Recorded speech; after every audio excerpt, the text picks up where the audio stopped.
Welcome to JEE advanced JEE mains revision video. तो आज के वीडियो में बीच में ही अपने रिकॉर्डिंग बंद हो गई थी, इसलिए आयनाइजेशन एनर्जी एंथैल्पी से फिर से चालू करेंगे। तो इतना अपना लिख के हो गया था। नया पेज ही ले लेता हूँ।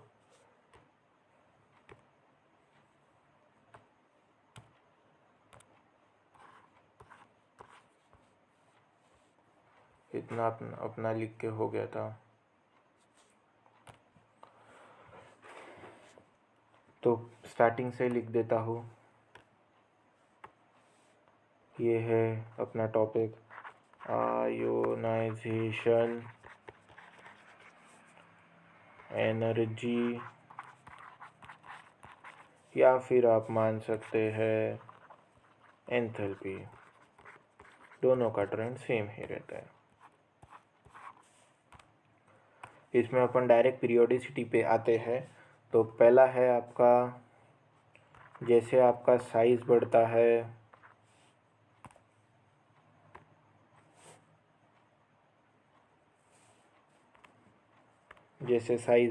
है वैसे आयनाइजेशन एनर्जी घटती है।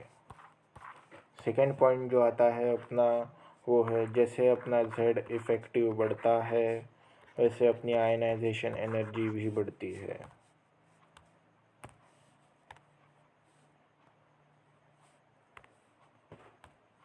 थर्ड पॉइंट जो आता है अपना, वो आता है कि सिग्मा आपको पता होगा पेनिट्रेटिंग इफेक्ट रहता है। सिग्मा बढ़ा, Z इफेक्टिव घटा, आयनाइजेशन एनर्जी घटी। फोर्थ पॉइंट आता है आपका, एक मिनट, हाँ, फोर्थ पॉइंट आता है आपका पेनिट्रेशन इफेक्ट।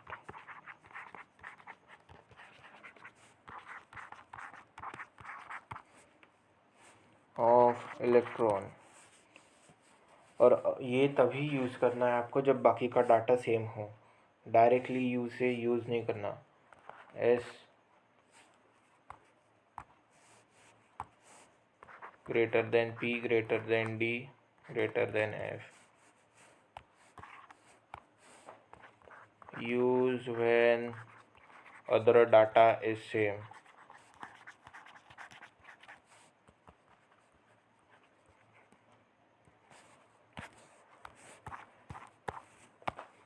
फिफ्थ पॉइंट आता है आपका, for stable electronic configuration ionization energy will be more. जैसे एग्जांपल के लिए, जो आपके नाइट्रोजन रहता है वो हाफ फिल्ड रहता है, वो उसकी ज़्यादा रहेगी। पहले तो पॉइंट लिख लेता हूँ मैं कि स्टेबल इलेक्ट्रॉनिक कॉन्फ़िगरेशन के लिए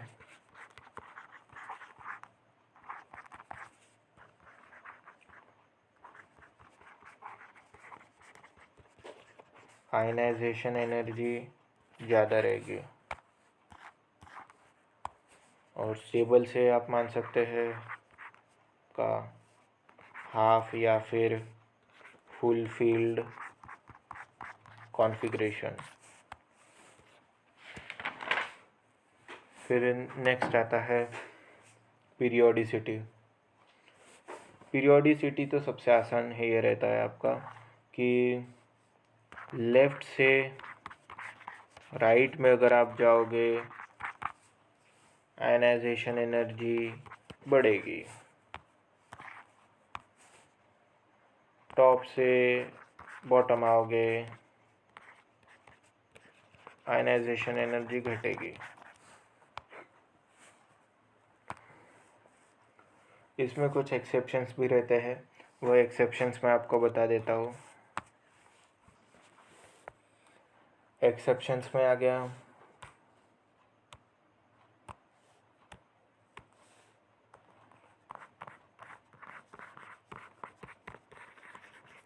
ये एक्सेप्शन। एक्सेप्शंस में आ गया पहला एक्सेप्शन, ये है आपका, जैसे ये वही है जो मैं बता रहा हूँ, half field full field. Lithium हो गया, बेरिलियम हो गया, ये बोरॉन हो गया, ये कार्बन, नाइट्रोजन, ऑक्सीजन, फ्लोरीन। मैं सबके लास्ट सब शेल लिख लेता हूँ। इसका हो गया 2s1 2s2, ये 2s2 2p1, ये 2s2,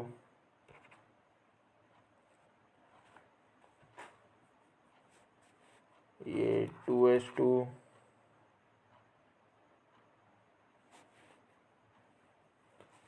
ये हो गया आपका, एक मिनट, हाँ तो अपन कहाँ थे, नाइट्रोजन का हो गया आपका 2s2 2p3, ऑक्सीजन का हो गया 2s2 2p4, फ्लोरीन का हो गया 2s2 2p5। फ्लोरीन का नहीं लिख रहा मैं। तो इसमें अगर आप देखोगे, ये दोनों को देखो और ये दोनों को देखो आप, nitrogen half field, beryllium full field, तो ये यहाँ पे एक्सेप्शंस हो जाते हैं। ऑर्डर आप देखोगे तो ऐसा रहेगा फिर। अब ऑर्डर लिथियम, फिर बोरॉन, रहना बेरिलियम चाहिए था पर है बोरॉन,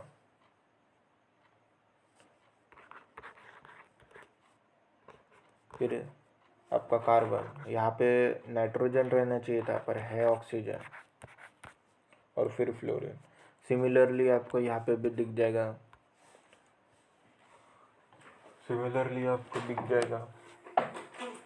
थर्ड पीरियड में ये सोडियम, फिर आपका एल्यूमिनियम, फिर मैग्नीशियम, फिर सिलिकॉन, फिर सल्फर, फिर फास्फोरस और फिर क्लोरीन। और एक नोट कर लीजिए आप कि मान ये आयनाइजेशन एनर्जी 1 है, अभी तो आपको पता चल गया एक्सेप्शन है, ये Be ज़्यादा है बोरॉन से। पर जब आप आयनाइजेशन एनर्जी 2 देखोगे ना, तो वो बोरॉन की ज़्यादा रहेगी इससे। रीजन्स में अभी नहीं जा रहे अपन, पर रहती है। और रीज़न ये है कि बाद में इसने तो इलेक्ट्रॉन ये कर लिया, पर बाद में उसे ये होता है, एनर्जी हाई लगती है। फिर थर्ड ये है आपका कि नाइट्रोजन ग्रेटर देन ऑक्सीजन, ये 1 है, पर ऑक्सीजन ग्रेटर देन नाइट्रोजन ये 2 है।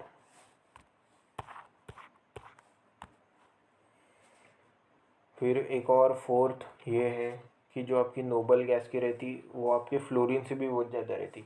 यहाँ पे ऊपर आप देखोगे तो फ्लोरीन की सबसे ज़्यादा थी ये यहाँ पे, पर नोबल गैस ऐसे है जो इलेक्ट्रॉन लेना ही नहीं चाहते बिल्कुल, तो नियॉन की बहुत ज़्यादा है फ्लोरीन से। फिर एक और एक्सेप्शन आता है, गैलियम की ज़्यादा है एल्यूमिनियम से। और यहाँ पे तो पता है आपको, साइज़ ये रहता है, एल्यूमिनियम का साइज़ बड़ा रहता है गैलियम से, इसलिए गैलियम की ये ज़्यादा रहती, क्योंकि आयनाइजेशन एनर्जी और साइज़ इन्वर्सली प्रोपोर्शनल रहते हैं। फिर जो 6th पॉइंट आता है आपका कि वो 3D ज़्यादा रहता 4D से, और 4D से ज़्यादा 5D भी रहता है। तो ओवरऑल सीक्वेंस आपका 5D, फिर 3D और फिर 4D बनता है। और इसका रीज़न है लैक्थेनॉइड कॉन्ट्रैक्शन के कारण, लिख देता हूँ, due to lanthanoid contraction.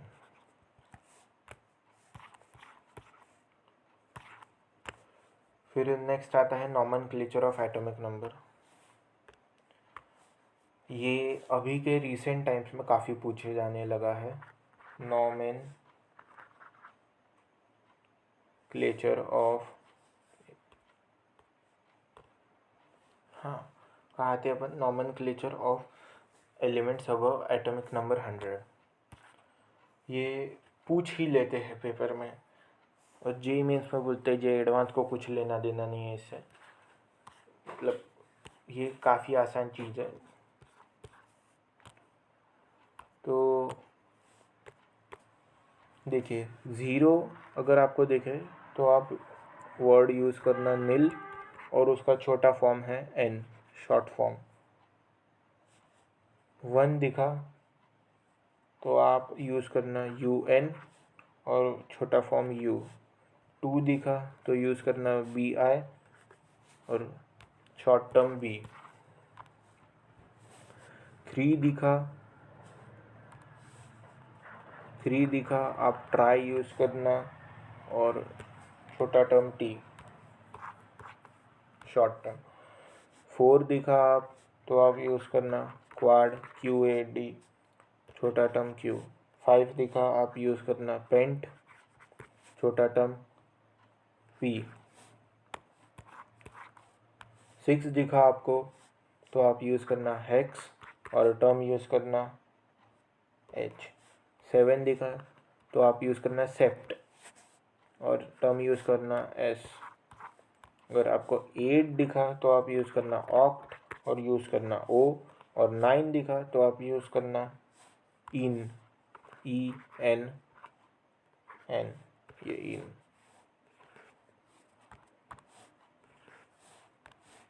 Example ले देता हूँ मैं। मान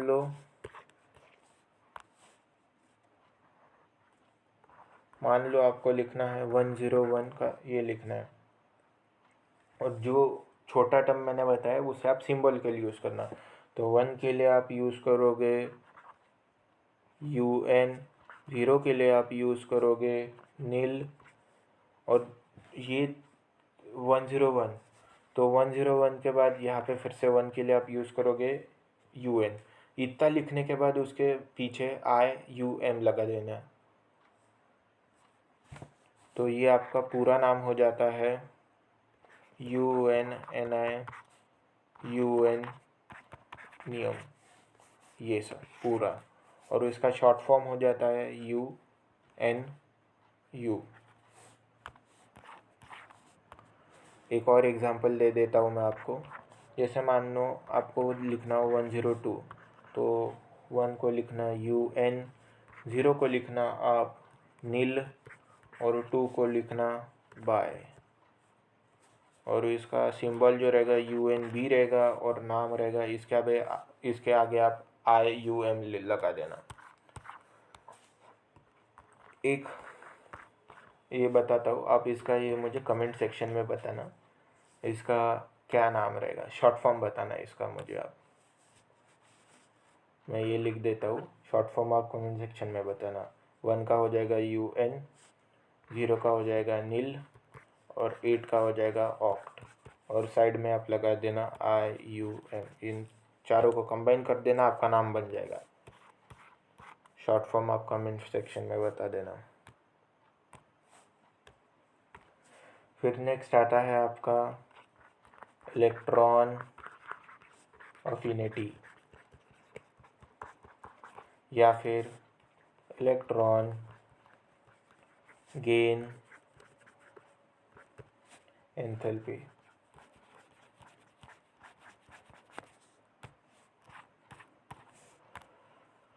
इसमें एक बात आप याद रख लीजिए, काफ़ी ये है, कोई एलिमेंट अगर फर्स्ट टाइम एलिमेंट गैसीय स्टेट में होना चाहिए, इतना याद रख लीजिए। फर्स्ट टाइम अगर कोई इलेक्ट्रॉन ले तो एनर्जी रिलीज़ भी हो सकती है, एब्जॉर्ब भी हो सकती है। जो एनर्जी है आपकी वो रिलीज़ भी हो सकती है, प्लस ई ए हो सकती है। एनर्जी आपकी एब्जॉर्ब भी हो सकती है, माइनस ई ए। मतलब इन शॉर्ट मैं ये कहूँ कि आपके जो डेल्टा एच जी रहेगा, डेल्टा एच जी आपका ये रहता है इलेक्ट्रॉन एफिनिटी या electron gain enthalpy. Delta H E G रहेगा, ये आपका पॉजिटिव भी हो सकता है और नेगेटिव भी हो सकता है। पर अगर आपने पहले से एक इलेक्ट्रॉन खिला दिया है उस गैसीय स्टेट में और उसको एक और इलेक्ट्रॉन खिलाना चाहते हो, और x2 माइनस ये बना जाए तो हमेशा याद रखना एनर्जी आपकी एब्जॉर्ब होगी। आप रीज़न पूछोगे कि रीज़न क्या है एब्जॉर्ब होने का, तो रीज़न बस इतना है कि ये जो पहले वाला इलेक्ट्रॉन है वो हमेशा अपोज करेगा, इलेक्ट्रॉन इलेक्ट्रॉन रिपल्शन लगेगा यहाँ पे, हमेशा वो अपोज करेगा कि एक और इलेक्ट्रॉन आना ही नहीं चाहिए। वो तो बाद में अपन ज़्यादा एनर्जी देके चढ़ा देते उसे, पर ये हमेशा पॉजिटिव रहता है, ऑलवेज एंडोथर्मिक रहता है, प्योरली एंडोथर्मिक। पहला वाला रिएक्शन आने ही नहीं देगा दूसरे को, पहला वाला इलेक्ट्रॉन, इसलिए एंडोथर्मिक रहता है।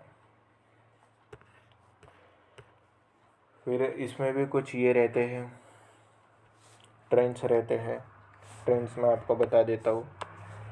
पहला है कि अगर आपका साइज़ बढ़ा तो जो इलेक्ट्रॉन अफिनिटी है वो घट जाती है, और जो आपका डेल्टा एच जी रहता है ये भी घट जाता है, माइनस डेल्टा एच जी। हाँ, दूसरा जेड इफेक्टिव अगर बढ़ा, इलेक्ट्रॉन अफिनिटी बढ़ती है और जो माइनस डेल्टा एच जी है वो बढ़ता है। तीसरा, अगर स्टेबल इलेक्ट्रॉनिक कॉन्फ़िगरेशन आ गया, जैसे हाफ फील्ड, फुल फील्ड, तो गड़बड़ होगी, क्योंकि जो स्टेबल इलेक्ट्रॉनिक कॉन्फ़िगरेशन है उनका, हाँ कहा थे, स्टेबल इलेक्ट्रॉनिक कॉन्फ़िगरेशन है तो वहाँ पे स्मॉल रहेगी या फिर नेगेटिव रहेगी, क्योंकि वो लेना ही नहीं चाहेगा इलेक्ट्रॉन। स्टेबल इलेक्ट्रॉनिक कॉन्फ़िगरेशन आ गया आपका,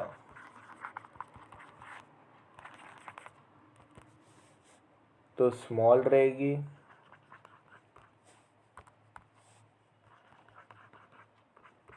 या फिर नेगेटिव तो रहेगी ही रहेगी, क्योंकि वो लेना ही नहीं चाहेगा, एंडोथर्मिक रहेगा ही रहेगा।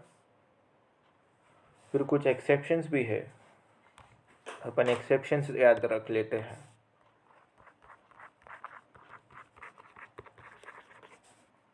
एक्सेप्शंस में पहला आता है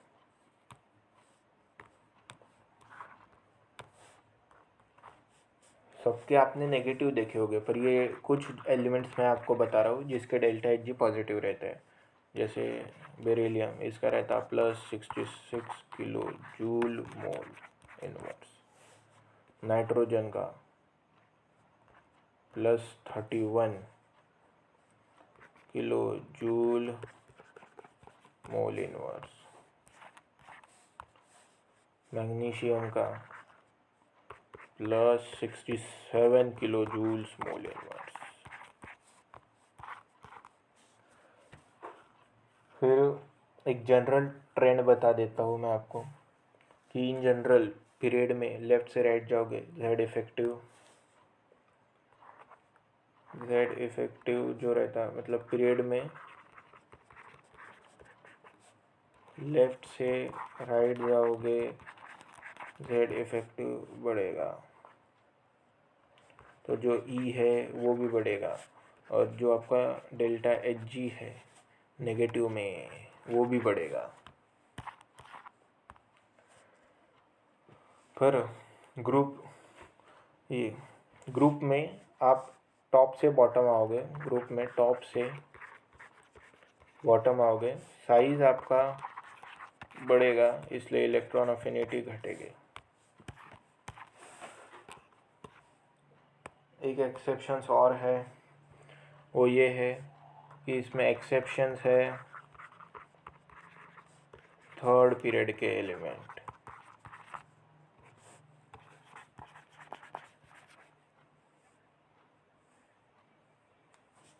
थर्ड पीरियड के एलिमेंट, कुछ एग्जांपल्स दे दूं मैं आपको।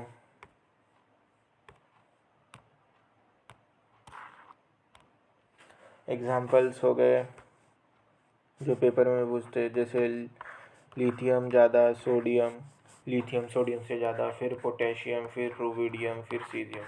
ये लिथियम है ना ज़्यादा, आप ये थोड़ा नोट करना क्योंकि एस ब्लॉक में आपका इस चीज़ का काफ़ी ज़्यादा यूज़ पड़ेगा, क्योंकि लिथियम काफ़ी ज़्यादा अलग बिहेवियर शो करता है सोडियम पोटेशियम के रिस्पेक्ट में। फिर 13 ग्रुप का आप देखोगे तो बोरॉन, फिर एल्यूमिनियम, फिर गैलियम, फिर इंडियम, फिर टाइटेनियम। यहाँ पे मैं कलर बदल दूँ, ये हाईलाइट कर दूँ, ये याद रख लीजिए आप। फिर सिमिलरली ये 13 ग्रुप हो गया। अब 14 ग्रुप का मैं आपको बता देता हूँ। कार्बन, फिर एसएन, फिर सिलिकॉन, फिर जर्मेनियम, फिर पीवी। इसे भी आप अंडरलाइन कर लीजिए, क्योंकि वो बीच में ही आ जाते हैं, ये पूछ लेते हैं, क्योंकि ये बच्चे याद ही नहीं रखते। फिर एक और एक्सेप्शंस है जो मैं बता देता हूँ, फिर से लिख देता हूँ।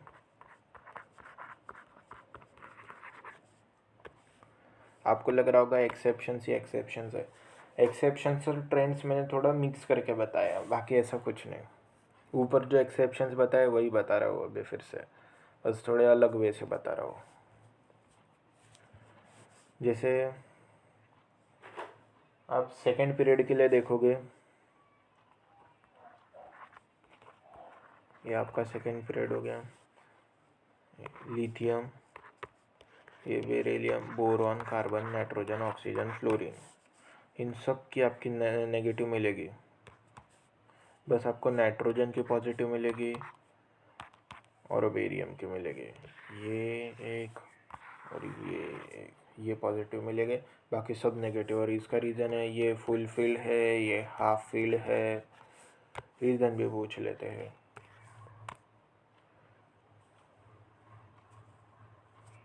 फिर ये एक और एक्सेप्शन है कि जो 3p की रहती है, 3p की ज़्यादा रहती है 2p से, और ये आपको मिलता है ग्रुप 16 और 17 ग्रुप में। ग्रुप 16-17 तो आपको पता ही होगा, एक आपकी ऑक्सीजन की फैमिली हो गई और एक आपकी फ्लोरीन की फैमिली हो गई।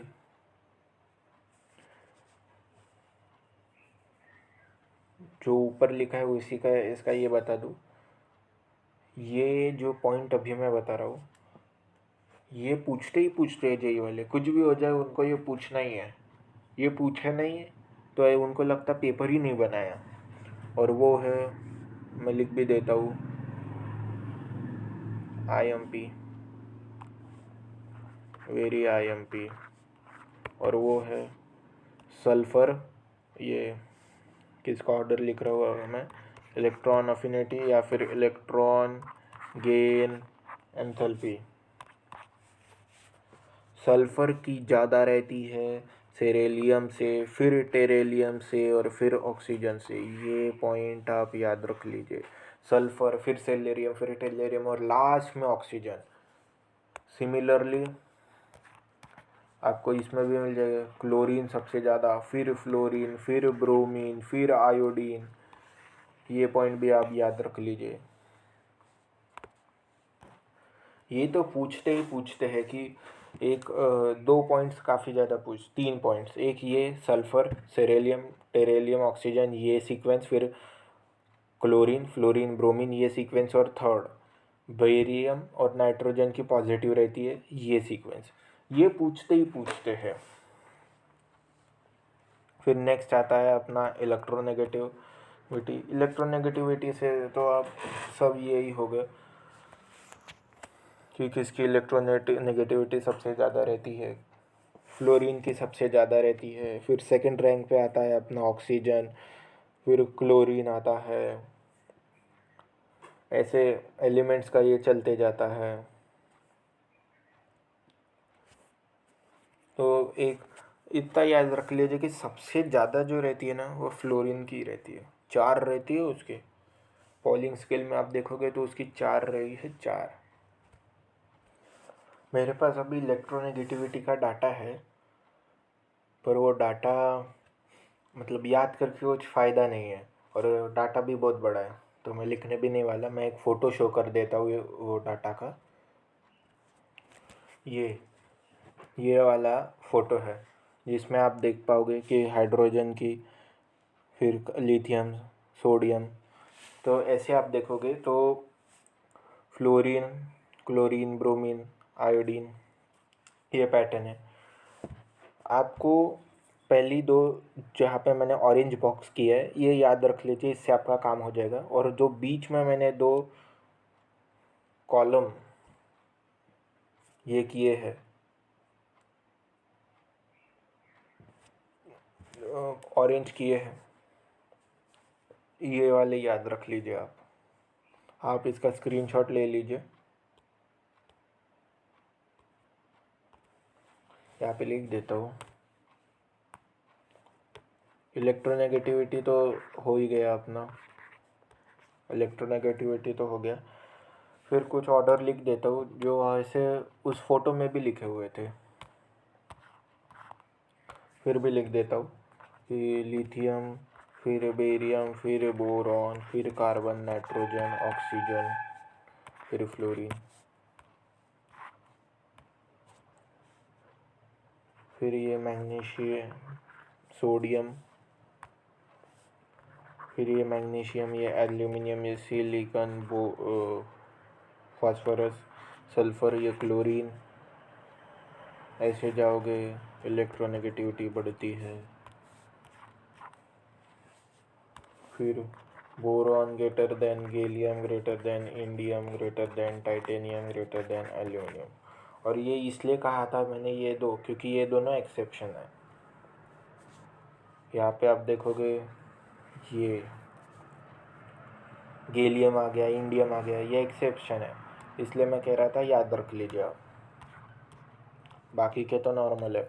और फिर सिमिलरली आपका कार्बन हो गया, लीड हो गया, फिर सिलिकॉन हो गया, फिर गैलियम हो गया, और फिर एसएन हो गया आपका।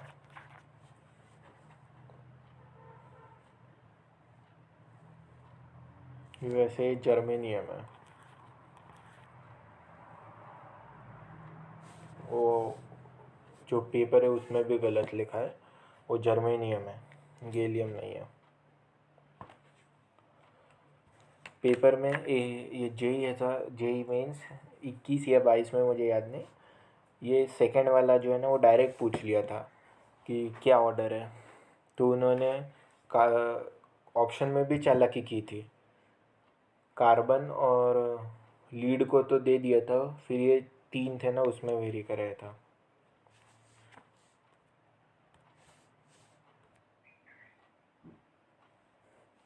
इलेक्ट्रोनेगेटिविटी का ट्रेंड बता देता हूँ मैं आपको। साइज़ बढ़ेगा, इलेक्ट्रोनेगेटिविटी घटेगी, जेड इफेक्टिव बढ़ेगा, इलेक्ट्रोनेगेटिविटी घटेगी, बढ़ेगी, सिग्मा घटेगा।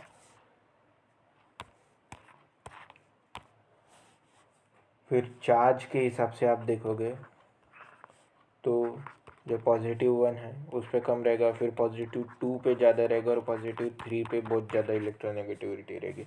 सिमिलरली नेगेटिव में B- में इलेक्ट्रोनेगेटिविटी मतलब इलेक्ट्रॉन इसको और कितना चाहिए, ऐसा मान सकते कि दूसरे से कितना और खींचेगा। तो जिसकी इलेक्ट्रॉन 3 इलेक्ट्रॉन आपने निकाल लिए वो तो खींचेगा ही ना, और जिसको आपने 3 इलेक्ट्रॉन दे दिए जैसे इस केस में, उसे और क्यों चाहिए इलेक्ट्रॉन। उससे ज़्यादा तो जिसके पास 1 इलेक्ट्रॉन है वो मांगेगा ना, जिसके पास 3 इलेक्ट्रॉन है वो ज़्यादा मांगेगा कि जिसके पास 1 इलेक्ट्रॉन है वो ज़्यादा। फिर sp हाइब्रिडाइजेशन के टर्म्स में बता दूँ, sp, फिर sp2, फिर sp3, इसे आप याद रख लीजिए। एसिडिटी, बेसिसिटी को ये करने में आपको काफ़ी ज़्यादा ये होता है।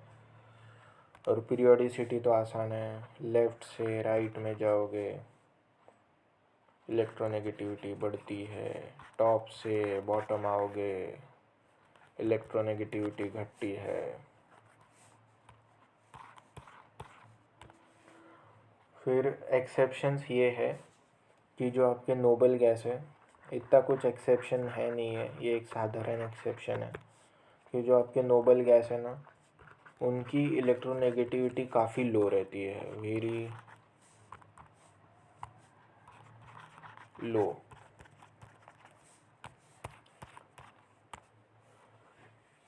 फिर जो इलेक्ट्रोनेगेटिविटी का ये है, दो अभी तक के जनरल ट्रेंड से तो आपको ये समझ गया होगा। एक नोट लिख देता हूँ मैं।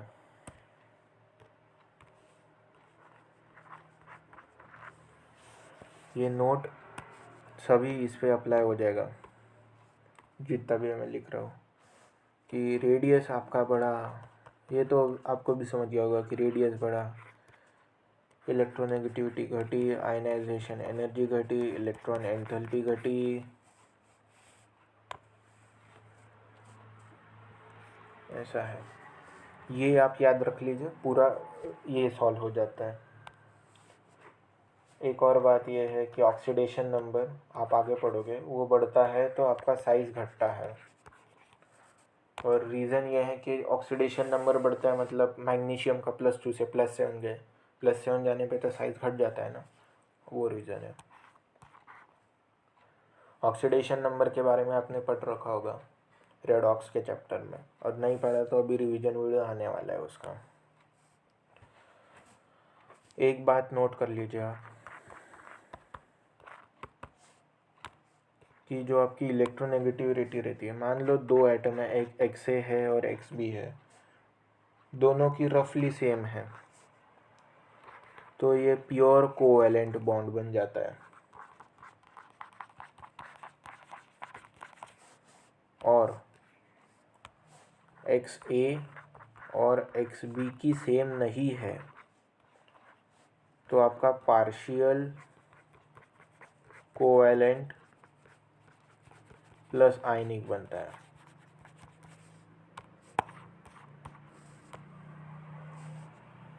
और सेकंड पॉइंट ये है कि दोनों का जो डिफरेंस है, जब इक्वल नहीं हो रही तब की बात कर रहा हूँ, वो अगर 1.7 आ गया तो 50% कोवैलेंट, 50% आयनिक। अगर वो डिफरेंस आपका ग्रेटर देन 1.7 आ गया तो जो आयनिक का परसेंटेज है वो बढ़ता है। अगर वो डिफरेंस लेस देन 1.7 आ गया तो जो आपका कोवैलेंट कैरेक्टर है वो बढ़ता है। इसका यूज़ आपको तभी आएगा जब क्वेश्चन में दे रखा हो the element with electronegativity this, ऐसे डाटा दिया रहता है तभी आपका इसको यूज़ आएगा। फिर कुछ इम्पोर्टेंट नोट्स जो आपको पूछते हैं, जिसमें मैं अभी आपको एसिडिटी, न्यूट्रल ऑक्साइड, कौन सा एलिमेंट एग्जिस्ट करता है कौन सा नहीं करता है, ये बताने वाला हूँ।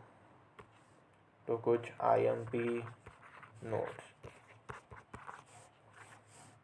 ये टॉपिक बहुत ज़्यादा इम्पोर्टेंट है। 3 से 4 टॉपिक बहुत ही इम्पोर्टेंट है। इसमें एक आता है सल्फ़र हो गया, क्लोरीन हो गया और नाइट्रोजन बेरियम, इनका इलेक्ट्रॉन एंथैल्पी, ये एक एक्सेप्शन हो गया। फिर साइज़ में ZR HF, ये फिर ये जो टॉपिक्स अभी जो चल रहा है, इससे बहुत ज़्यादा चांस रहता है पेपर में क्वेश्चन आने के। हर बार पूछता है एम्फोटेरिक कौन है, एसिडिक कौन है, न्यूट्रल कौन है, कौन सी इसकी स्टेबिलिटी ज़्यादा है, कौन स्टेबल है, कौन एग्जिस्ट ही नहीं करता, ये सब पूछ लेता है वो। तो पहला पॉइंट है अपना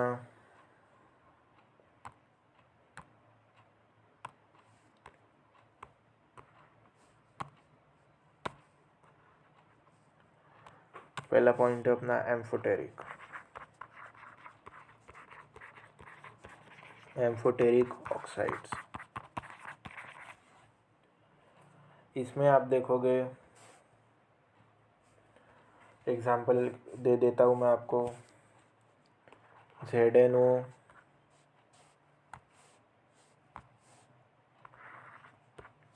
फिर Al2O3, BeO, Cr2O3, Ga2O3,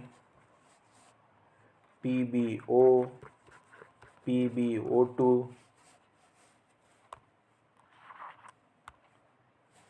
SNO, SNO2, lead और टीन, ये ऑक्साइड हमेशा एम्फोटेरिक रहते हैं। आप कुछ भी कर लीजिए, लीड और टीन एम्फोटेरिक ही रहते हैं, उनको एम्फोटेरिक ज़िंदगी में बने रहना काफ़ी पसंद है।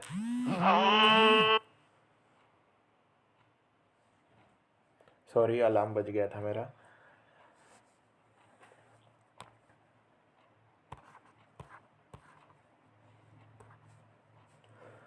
फिर कुछ और ये है, आर्सेनिक का भी रहता है, As2O3, फिर Sb2O3, फिर GeO2, ये सभी एम्फोटेरिक है। फिर कुछ एसिडिक इसके ये बता देता हूँ मैं कि एसिडिक में मोस्ट फेमस कौन कौन है। Al2O3 को भी आप एसिडिक में यूज़ कर लेते हैं कभी कभी, जब साथ में NaOH दिया रहता है ना, तो आप Al2O3 को भी यूज़ कर लेते हैं। वैसे वो एम्फोटेरिक है पर यूज़ कर लेते हैं आप। एसिडिटी का ऑर्डर बता देता हूँ मैं आपको।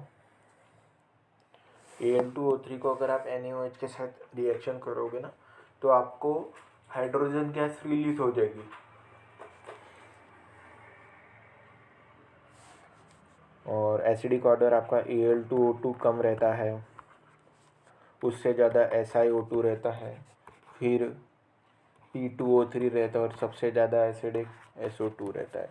मैं इन चारों के रिस्पेक्ट में बता रहा हूँ, हाँ, ओवरऑल नहीं बता रहा हूँ। ओवरऑल आपको देखना है सबसे एसिडिक कौन रहता है वगैरह। तो मिनरल एसिड सबसे ज़्यादा रहते हैं, जैसे H2SO4 हो गया वगैरह। और अगर ऑर्गेनिक में जाओगे, जो अपन GOC में वगैरह पढ़ोगे, उसमें सल्फ्यूरिक एसिड का जो डेरिवेटिव है वो सबसे ज़्यादा ये रहता है।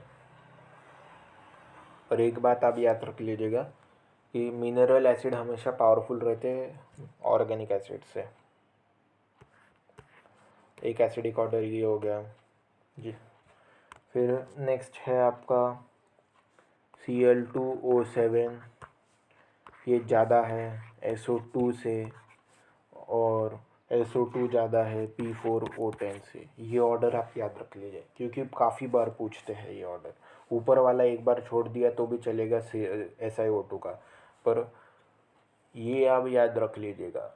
ऊपर वाले का लॉजिक समझ आता है कि एम्फोटेरिक है, इसलिए थोड़ा बेस की तरफ भी झुकाव रहता है, इसलिए प्योर एसिडिक जैसे SO2 हो गया, P2O3 हो गया, SiO2 हो गया, ये प्योर एसिडिक हो गया। पर ये जो नीचे वाला है Cl2O7, SO2, P2O410, P4O10, फिर नेक्स्ट ऑर्डर आपका आता है CaO आपका प्योर बेस है।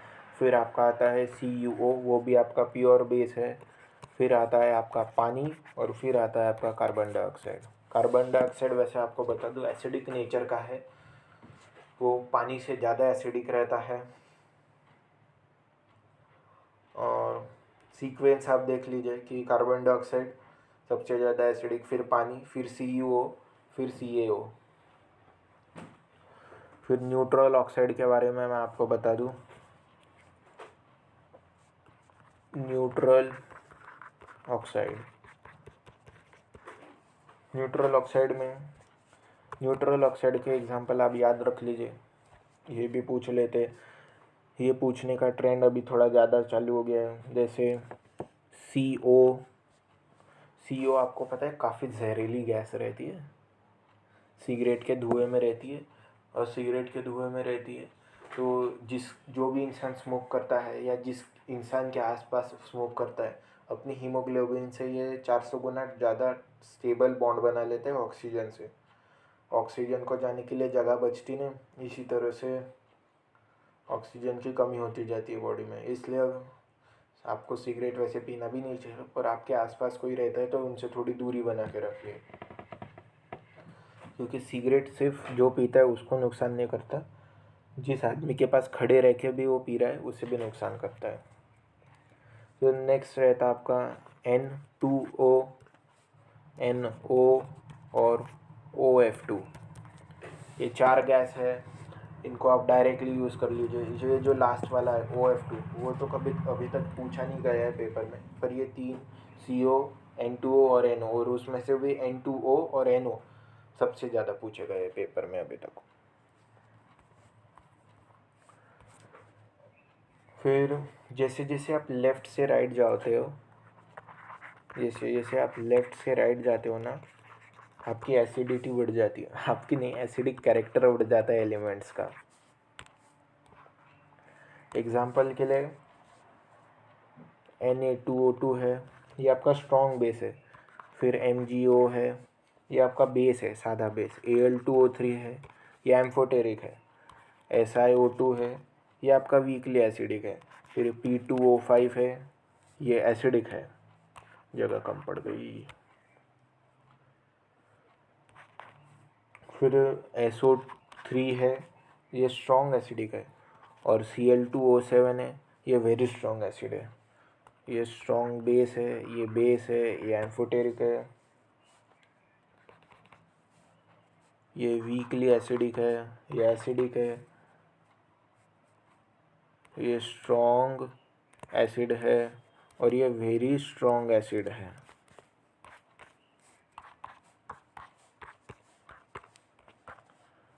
जैसे जैसे आप लेफ़्ट से राइट जाते हो, आपका एसिडिक कैरेक्टर बढ़ते जाता है। और जैसे जैसे आप बॉटम से टॉप से बॉटम आते हो, आपका बेसिक कैरेक्टर भी बढ़ता है। टॉप से बॉटम आते हो, आपका बेसिक कैरेक्टर बढ़ता है। एग्जाम्पल दे दूँ? एग्जाम्पल में ये है LiOH, NaOH। यहाँ पे ये फ़ोन पे कर रहा हूँ ना मैं पूरा ऑपरेट, इसलिए थोड़ी दिक्कत हो सकती है आपको भी और मुझे भी।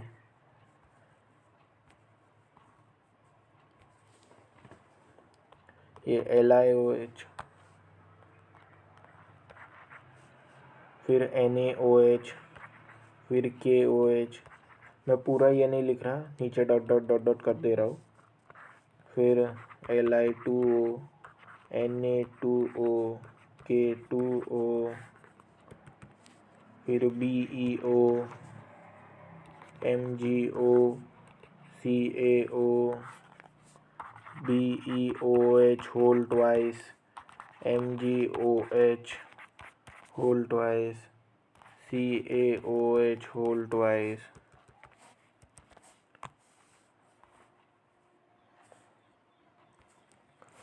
जैसे जैसे नीचे आओगे, आपका बेसिक कैरेक्टर बढ़ेगा।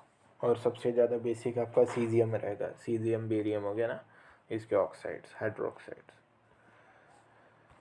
थोड़ा सा ही बाकी है, अभी पूरा कर लेते हैं। वीडियो को तो काफ़ी ज़्यादा देर हो चुका है अभी। ऑक्सीडेशन नंबर बढ़ता है, आपका एसिडिक कैरेक्टर बढ़ता है। एग्जांपल दे दूँ मैं आपको, MnO, ये आपका बेसिक रहता है। Mn2O3, ये भी बेसिक रहता है।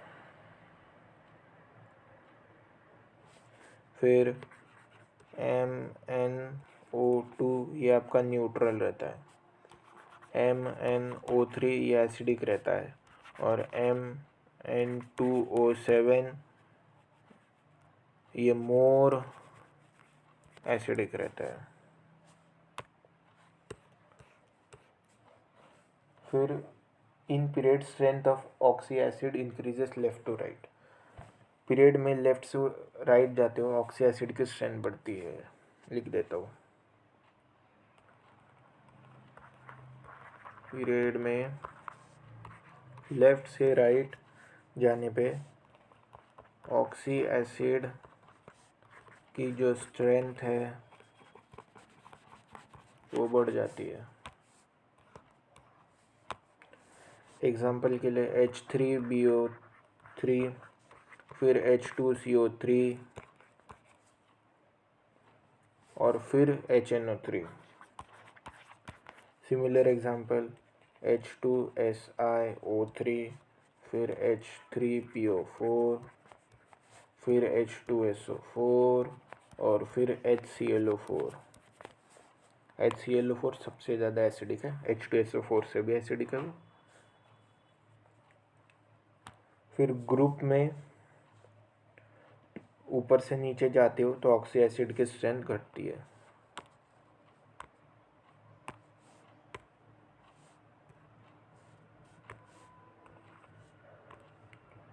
ग्रुप में टॉप से बॉटम जाते हो ना तो ऑक्सी एसिड की जो स्ट्रेंथ है वो घट जाती है। एग्जाम्पल दे दूँ मैं आपको,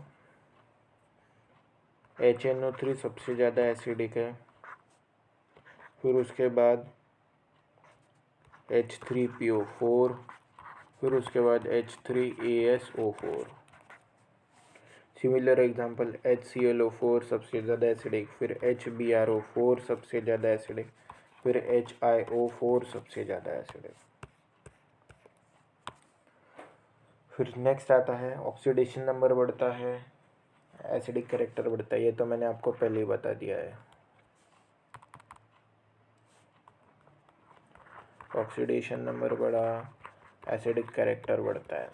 एग्जांपल के लिए HClO4,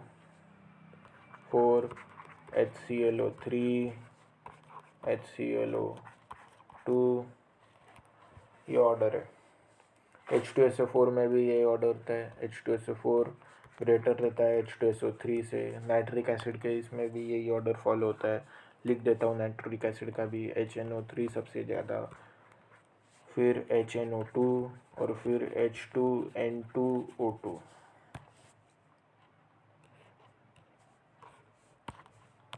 ये जो HClO4 वाला जो बताया ना मैंने ऑर्डर, ये वाला, ये ऑर्डर, इसे आप याद रख लीजिए, ये पूछ लेते हैं। फिर एसिडिक कैरेक्टर बढ़ जाता है जब बॉन्ड एनर्जी घट जाती है, और इसका काफ़ी अच्छा एग्जांपल आपको HFHCl इसमें दिख जाता है। एसिडिक कैरेक्टर जो है वो आपका बढ़ जाता है अगर बॉन्ड एनर्जी आपकी घट जाती है तो। एग्जांपल ले दूँ, जैसे HF, HCl, HBr, HI, फिर H2O पानी हो गया, H2S, H2Se, H2T। ये वाटर वाला जो एग्जांपल है वाटर ग्रुप का, H2S, H2A, ये आपको आगे काम आएगा। ये तीनों एग्जांपल जो बता रहा हूँ, HF, H2O, अमोनिया, ये सभी आपको P ब्लॉक में काफ़ी काम आएंगे। वहाँ पे ये डायरेक्ट पूछ लेते हैं, अभी बता रहा हूँ मैं, लेकिन वहाँ पे ये डायरेक्ट पूछ लेते हैं। इन सभी में अब अगर आप इधर जाओगे, आपका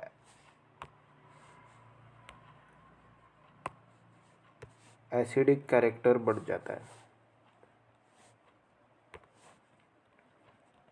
एसिडिक कैरेक्टर इंक्रीजेस। और इन के बारे में बता दूं मैं आपको, जो आपकी बॉन्ड एनर्जी रहती है वो HF की सबसे ज़्यादा रहती है, फिर HCl, फिर HBr, HI। इसमें भी सेम रहता है, H2O की ज़्यादा, फिर H2S, H2Se, H2TE। अमोनिया की इसमें भी अमोनिया सबसे ज़्यादा, फिर PH3, फिर ASH3 और HBH3। ये मैंने इसलिए बताया अभी कि, और ये एसिडिक ऑर्डर, क्योंकि ये P ब्लॉक में पूछा जाता है और P ब्लॉक में से ये काफ़ी इंपॉर्टेंट क्वेश्चन हो जाता है, काफ़ी इंपॉर्टेंट, हर बार पूछ लिया जाता है। तीनों में से किसी ना किसी एक को उठा के पूछ लिया जाता है।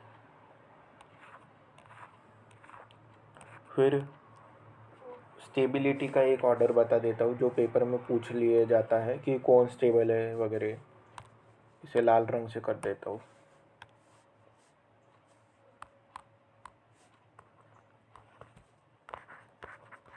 स्टेबिलिटी का देख लेते हैं अभी अपन, स्टेबिलिटी का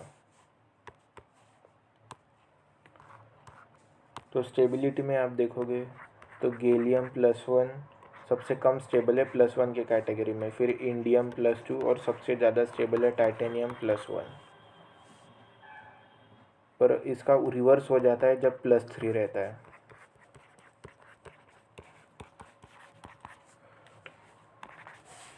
जब +1 रहेगा तब गैलियम सबसे ज़्यादा टाइटेनियम सबसे ज़्यादा रहेगा, और जब +3 रहेगा तब गैलियम सबसे ज़्यादा रहेगा।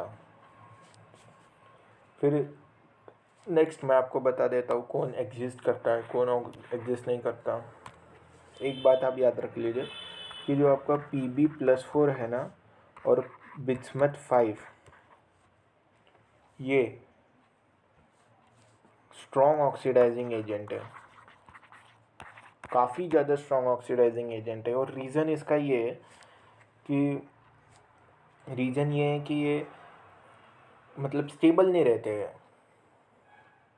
काफ़ी कम स्टेबल रहते हैं, इसलिए जैसे ही इनके कंपाउंड बनते हैं तुरंत ऑक्सीडाइज कर देते हैं। और एग्जांपल मैं दे देता हूँ आपको, जो आपका Pb+2 है ना, ये ज़्यादा स्टेबल रहता है आपका Pb+4 से। जो आपका बिस्मथ +3 है वो ज़्यादा स्टेबल रहता है बिस्मथ +5 से। ये जो मैं आपको बता रहा हूँ ये आपको इसमें काफ़ी काम आएगा P ब्लॉक में। फिर कुछ और बता देता हूँ ट्रेंड्स, जैसे जर्मेनियम का जो +4 है ज़्यादा स्टेबल है जर्मेनियम के +2 से। जो आपका ये आर्सेनिक का +5 है वो ज़्यादा स्टेबल है आर्सेनिक के +3 से। जो आपका गैलियम है उसका +1 ज़्यादा स्टेबल है गैलियम +3 से। जो आपका टाइटेनियम है उसका +1 ज़्यादा स्टेबल है टाइटेनियम +3 से। कितने हो गए, 1 2 हाँ 6 हो गए। ये इन 6 को आप याद रख लीजिए, लीड और स्पेशली इन तीनों को ये पूछ लेते हैं। लीड वाला और बिस्मथ वाला सबसे ज़्यादा पूछते हैं, और ये रीज़न इसका ये है कि कंपाउंड स्टेबल रहता नहीं है, बनते ही टूट जाते, ऑक्सीडाइज कर देते सामने वाले को, खुद रिड्यूस हो जाते हैं। फिर कुछ ऐसे कंपाउंड्स बता देता हूँ मैं जो एग्जिस्ट करते हैं। नोट, और इसलिए नोट इसलिए लिखा मैंने यहाँ पर लाल रंग से क्योंकि ये पूछते हैं। जैसे TLF3, रुको पूरे अच्छे से ही लिख लेता हूँ।